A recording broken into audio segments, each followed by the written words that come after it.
예배 마치고 밖에 나가서 인사를 하는데 7살 아이가 악수하고 가다가 다시 와서 저한테 질문해요. 근데 목사님, 오늘 설교 이해가 안 가요.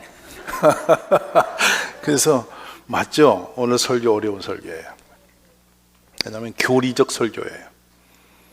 꼭 알아야 되는데 목사에게는 부담이 되게 되는 설교고, 여러분이 들어 쉽게 이해하기가 이렇게 쉽지 않아요. 왜냐하면 본인 영으로 느끼지 않으니까 그런 거예요. 그러나 이 진리는 벗어나면 안 되기 때문에 이 설교를 들으셔야 돼요. 아멘이십니까? 자, 오늘 본문을 보면 아주 중요한 말씀하십니다. 하나님은 속일 수 없는 분이라는 거예요. 근데 사람이 스스로 자신이 속았다. 내가 속는 줄 모르고 속아버렸는데 그것이 하나님과의 관계에서 내가 산 삶이 하나님 앞에 가려져서 괜찮지 하고 살려갔는데 문제가 됐다. 그래서 결국에 뭡니까? 무엇으로 심든지 결과는 피할 수가 없는, 심는 것은 선택적인데 결과는 우리가 선택할 수 없는. 그러니까 우리가 뭘 행위를 할 수는 내가 선택해서 하는데 결과물은 내 마음대로 안 되는. 즉 쉽게 표현하면 농부가 들에 가서 콩을 심었는데 거둘 때 콩 말고 쌀 달라고 할 수 있어요? 그건 있을 수가 없는 일이라는 거예요. 오늘 우리가 사는 것이 앞으로 결과는 반드시 있는 일이 되는데, 오늘의 현재는 과거에 살았던 것의 열매란 말이에요. 이걸 이해하시라고요. 그냥 우연히 지금 내가 사라지는 게 아니고 지난날의 삶의 과정이 있어서 오늘이 있는 거예요. 맞죠? 근데 그대로 지금처럼 계속 살면 앞으로도 이 길밖에 못 갈 거라. 끝없이 우리는 변화하는 것이 복이 있어요. 그리고 지금까지 달려온 길이 잘못된 거라면 지금 고쳐야 돼요. 오늘부터라도 제대로 심어야 된다. 그래서 뒤에 8절에 결론을 하시죠. 자기 육체를 위해서 심는 사람, 먹고 마시고 살고 내 쾌락과 육신의 생각대로 그냥 가는 사람, 감정대로 사는 사람, 그 사람은 육체로부터 썩어질 결과, 썩을 걸 거두게 되고, 성령을 위하여 사는 사람이에요. 성령 인도함을 받아 사는 사람은 성령으로부터 영생을 거두게 된다. 두 길이 있다는 거예요. 이 선택적인 내용을 앞에서 전체 갈라디아서를 이해 못하면 이거 뜬금없이 무슨 소리 이렇게 나올 거예요. 갈라디아 교회는 이방 사람과 유대인들이 같이 모여서 예수 믿은 겁니다. 그런데 어느 날 유대인 중에 율법으로 살았던 사람들이 예수 믿어 구원받는다는 말을 믿고 들은 사람들을 혼란케 합니다. 뭔 소리? 어떻게 믿기만 하면 구원받아? 율법의 행위 없이 구원이 있을 수 있어? 할례도 받아야 되고 율법의 행위를 따라가야지 구원받지. 이런 험한 소리 어디 있어? 이러면서 마음으로 믿어 입으로 시인하는 가벼운 복음을 우습게 여기면서 이 복음을 흔들어 버립니다. 그래서 교인들이 흔들렸어요. 그러면 율법과 믿음이 뭐냐? 우리는 율법을 가지고 고민 안 했으니까 별로 이것에서 심각성이 없어요. 왜냐하면 유대인들은 나면서부터 율법으로 살아온 사람들이에요. 그것이 의로운 길인지 알았어. 그런데 심각한 것은 바울이 경험해 본 바, 인간은 의로워질 수 없다는 거예요. 왜냐하면 이 육체는 이미 죄성이 있어서 선과 악에서 충돌이 일어나는데 육신의 소욕대로 갈 수 있는 확률이 훨씬 많고 영적인 의의 길로 가는 것이 훨씬 좁더라는 거예요. 그래서 좁은 길이라. 그러므로 인간의 율법의 행위로서는 구원이 불가능한 것을 바울이 알아. 그럼 율법은 무슨 기능을 가져서 초등학문이라 일종의 가이드한다, 죄를 깨닫게 한 다음에 하나님께 갈 수 있도록 길을 인도하는 것이 구약 율법이고, 복음은 하나님의 의가 나타나서 유대인이나 헬라인이나 누구든지 예수 그를 나라의 주로 시인하고 믿으면 구원이 있다. 그 구원은 뭐냐면 죄를 해결해 버렸다, 예수님이. 그럼 우리는 믿기만 하면 의인이 되는 거다. 그래서 구원이 있다라고 선을 딱 그은 겁니다. 바울은 이 예수님의 복음을 만난 뒤에 구약의 율법에 매여서 살았던 과거가 종살이로 여겨지고, 예수 믿는 믿음은 진정한 자유함이 있다는 거예요. 왜냐하면 예수만 믿으면 어떤 위치에 있더라도 구원이 있다는 그 자유함이 우리에게 있다는 거예요. 그러면 율법으로 사는 분들이 얼마나 어려웠는지 보면요, 지금도 유대 나라에 가면 호텔의 이 엘리베이터에 이 번호가 내 마음대로 컨트롤이 안 된다고요. 그냥 올라가서 스스로 서서 컨 내려와요. 왜? 안식일 날 누르는 것도 죄로 여기면서 율법에 매여버립니다. 샤밧 이래가지고. 그래놓고 이 문제가 뭐냐, 안식일 날 가면 자신들은 요리를 안 하고 호텔에서 밥을 사 먹는 거예요. 그러면 누군가는 밥을 해야 하잖아요. 밥을 하는 사람들은 안식일을 범해도 되고 나는 먹기만 하면 되는 의인이다, 이렇게 이중고도의 율법의 개념이 생겨요. 그러므로 율법은 어디다 놔도 완전치가 않은 거예요. 이해되셨죠? 근데 유대인들은 율법을 지켜야 된다는 행위적 그 은혜를 계속 사모합니다. 우리가 터놓고 볼까요? 교회에 들어와서 여러분이 어떤 어려운 그런 시스템을 갖추어서 이렇게 거기에 구별된 길이 건너면 되게 자부심이 생겨요. 근데 뭐 오늘은 내일은 똑같이 종등한 애호를 받으면 오래 다닌 그 나만의 특별함이 없어져서 별로 재미가 없어요. 그런데 중세 때는 교회도 체플롬이라고 그래가지고 고위층이나 좀 힘 있는 사람들은 자기네 가족들이 방을 새로 이렇게 예배당에 맹글어 놓고 거기에 자기들이 들어앉아서 대우를 받으려는 특별의식을 가져요. 그러나 우리 예수 믿는 복음은 계급이 없습니다. 종이나 노예나 양반이나 상민이나 상관이 누구든지 예수 믿는 형제가 되고 자매가 되고, 아멘, 하나님의 자녀가 되는 거예요. 이것이 보편적 은혜거든요. 이런 은혜에 대해서 우리가 너무 희미해지면서 흔들렸던 것이죠. 근데 이 율법은 우리가 머리로 알아서 되게 좋은데 삶으로 이루기는 너무 어렵습니다. 그 경리를 딸 수가 없어요.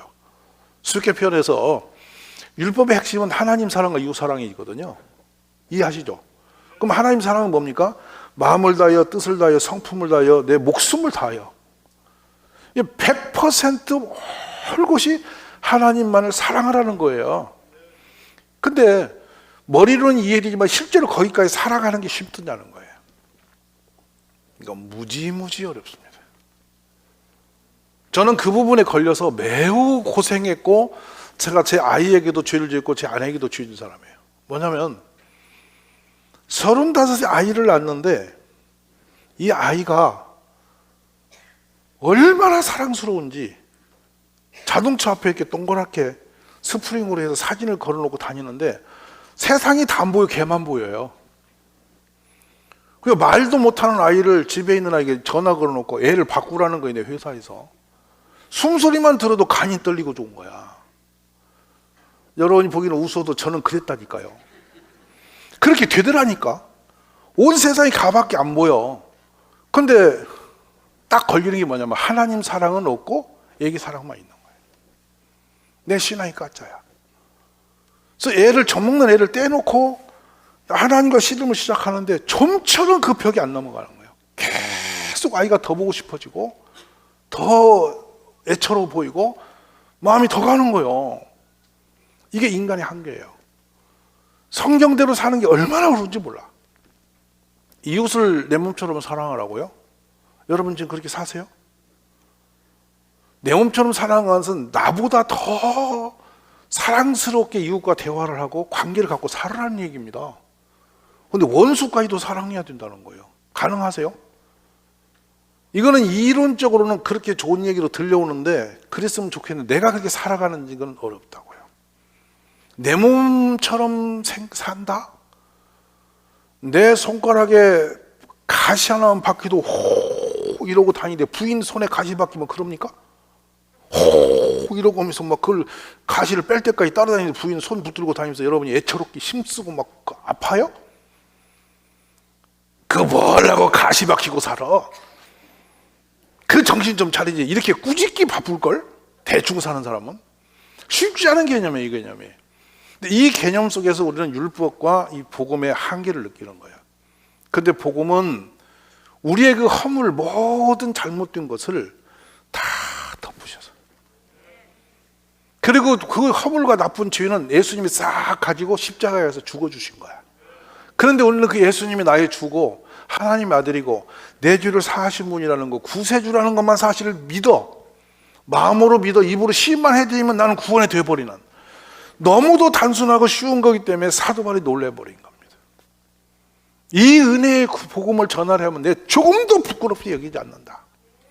이 복음에 하나님의 의가 나타나서 유대인 하나님이나 다 우리를 그렇게 하신 하나님의 능력이 이 복음에 있다.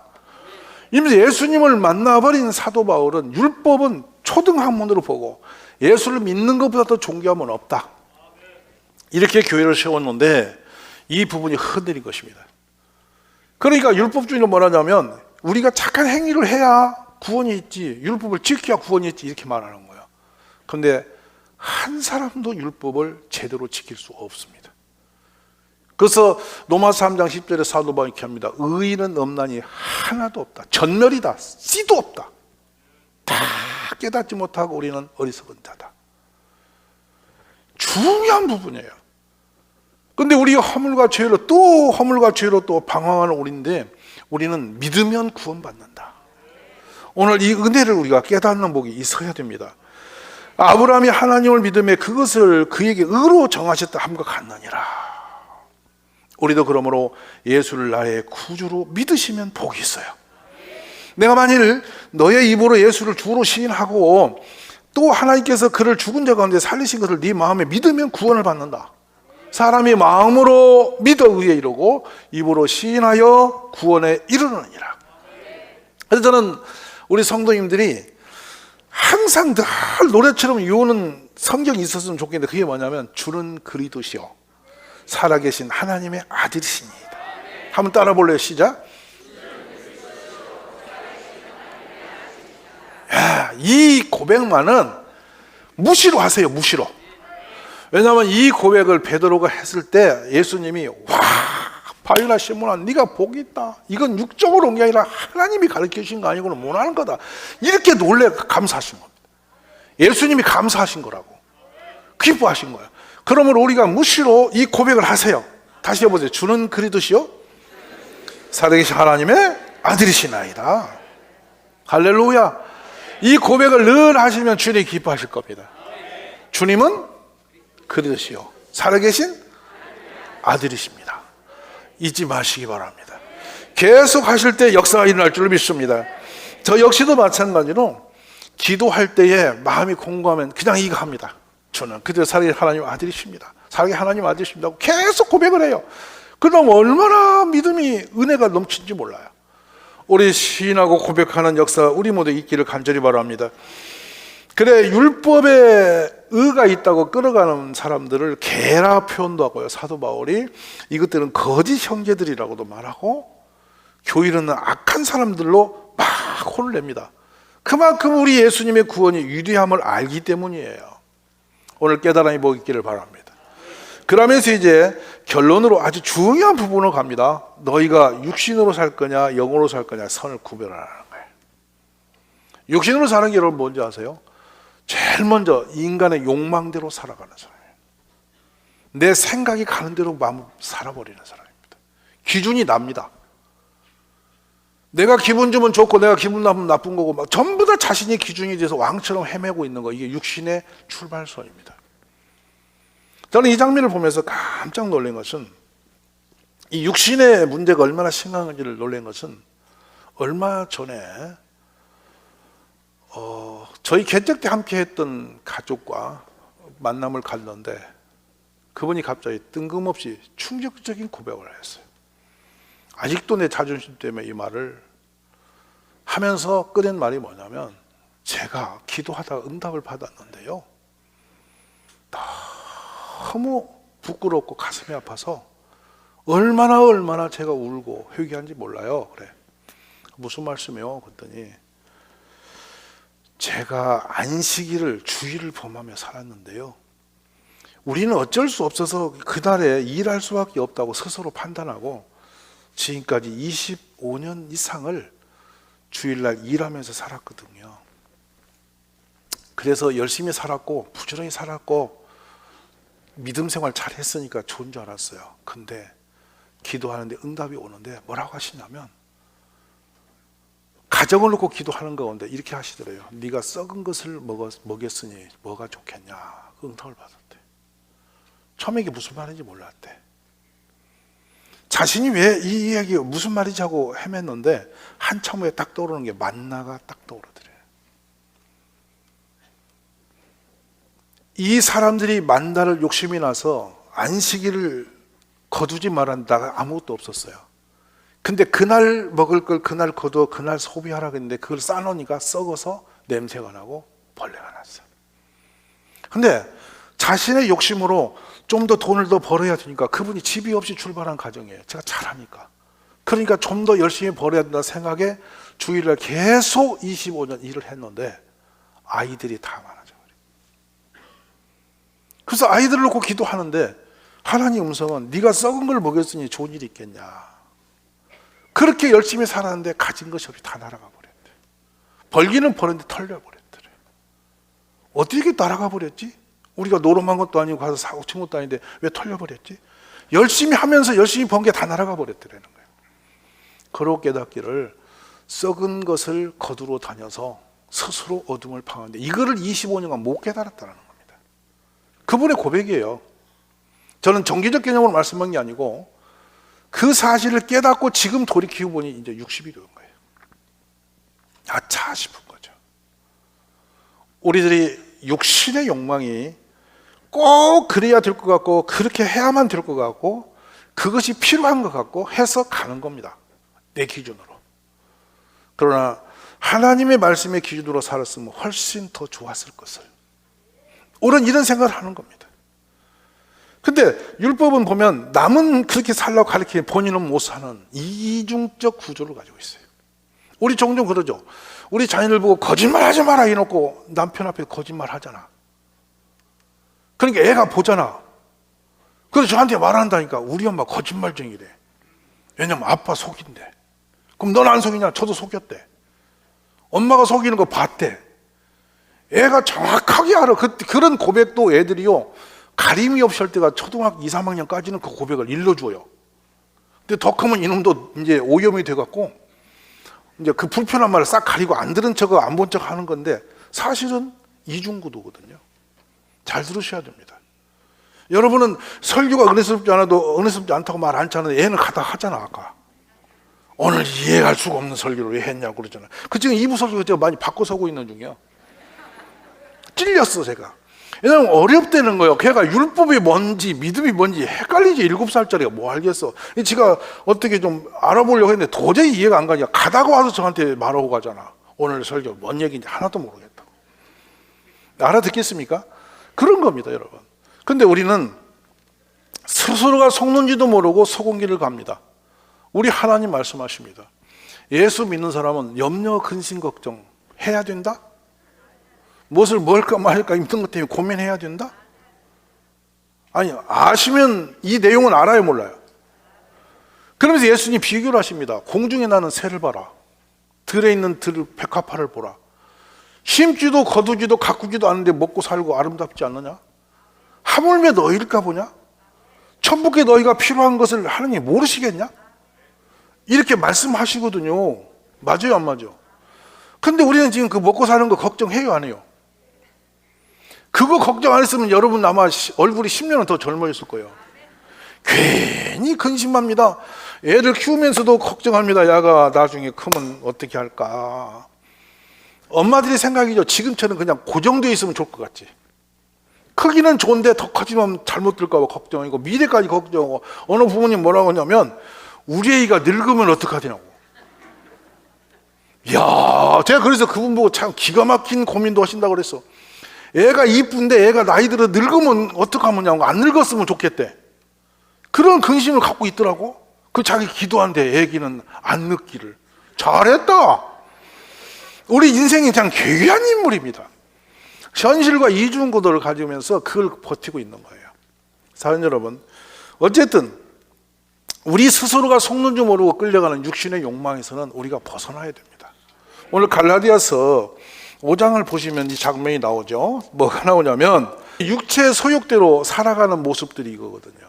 근데 이대로 계속 가면 우리에게 좋은 일이 안 일어난다는 거예요. 예수 믿어서도 이렇게 살아버리면 좋은 일이 일어날 수 없다 그거야. 알아두시면 하면. 이제 바울 사도가 내 마음에 두 구두가 있대. 하나는 죄의 길로, 하나는 의의 길로 계속 충돌이 오니까 오라 이 사망이 몸에서 누가 나를 건져내겠냐고 통곡을 합니다. 이게 로마서 7장이에요.